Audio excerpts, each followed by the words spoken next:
matter? Did I say something to offend you? No, Oleksander. It's only that I really need to be left alone right now.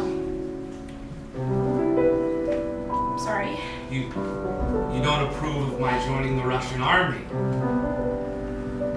It's not the real Russian army. Not the real Russian army? I've fought Turks and I've fought Germans and I come home to this? Whoever fights for God, family, and country, that is the real Russian army. The White Army is the only Russian army. What on earth am I doing arguing with you? I apologize, Katerina Filipovna. I'll leave you alone now. I had no business being here. He makes his way to the door. No, Oleksander, don't leave all at once. It's only that I've just had a really long, hard day. Maybe later? Of course, later. Good night, Katerina Filipovna. He leaves. Katya begins chopping the potatoes much, much harder.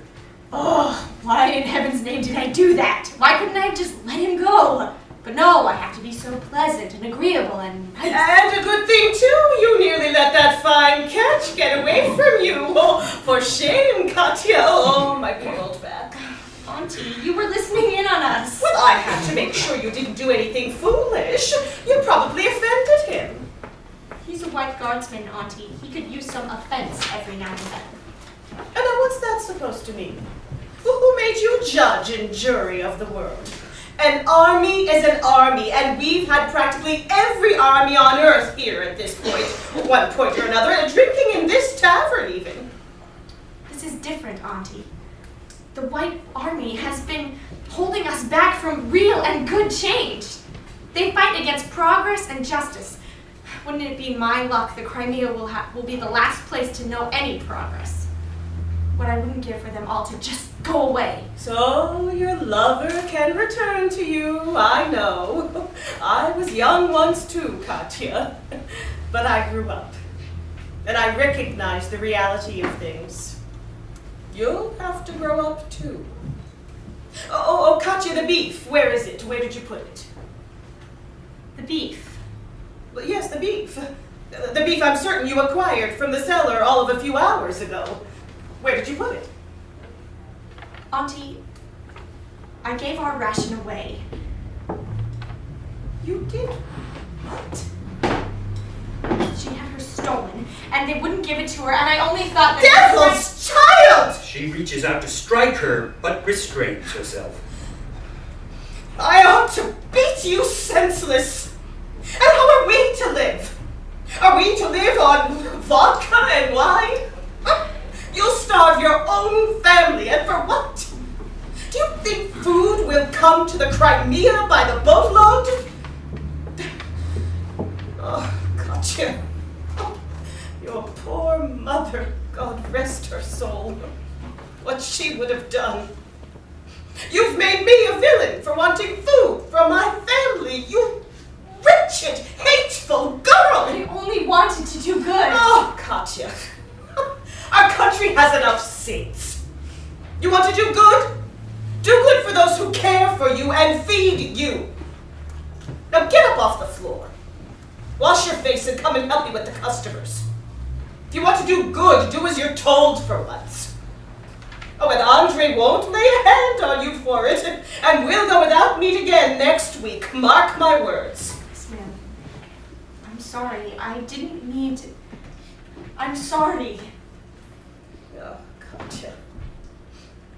I fear you'll be alone forever. You need someone to love you, is all. Lord knows I'm not enough. Maybe someday you'll have it. Now wash your face and come and help me. Oksana exits, Katya rises and begins to follow her. What if you knew that men so kind and clever were to rescue you and change the world forever?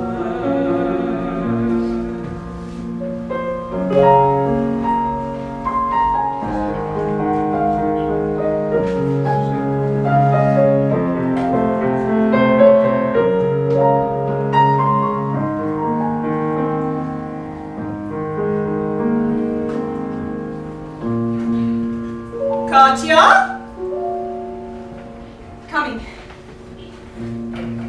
She exits.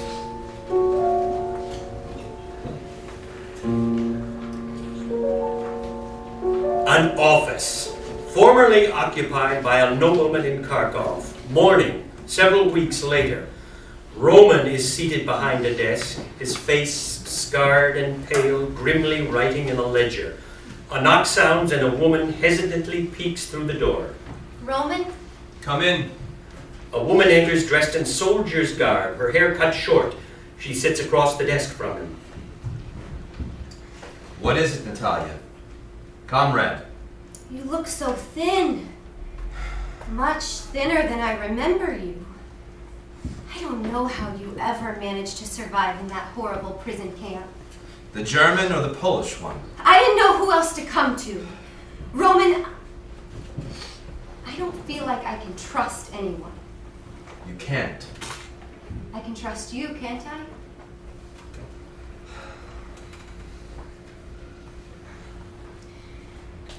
I remember back when we were handing out tracts to the workers at the factories in Kiev.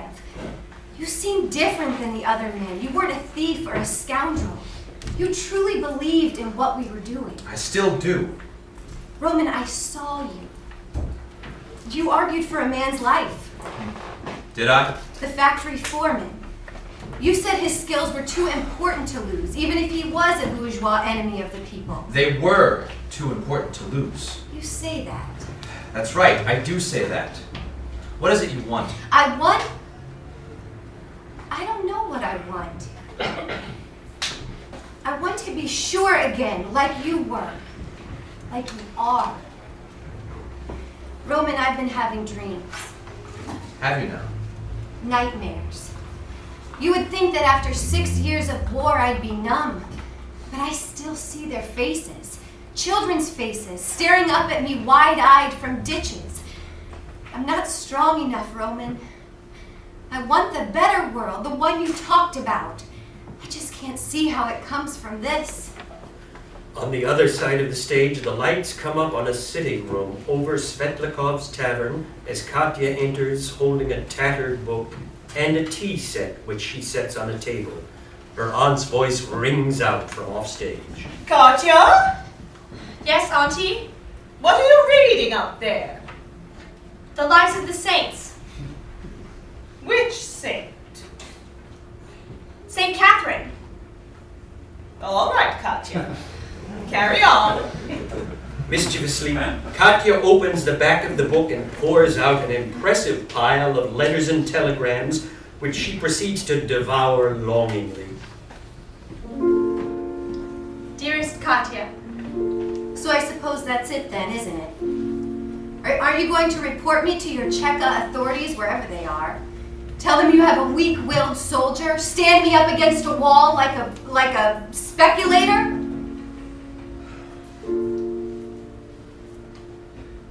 I understand. I know how you feel.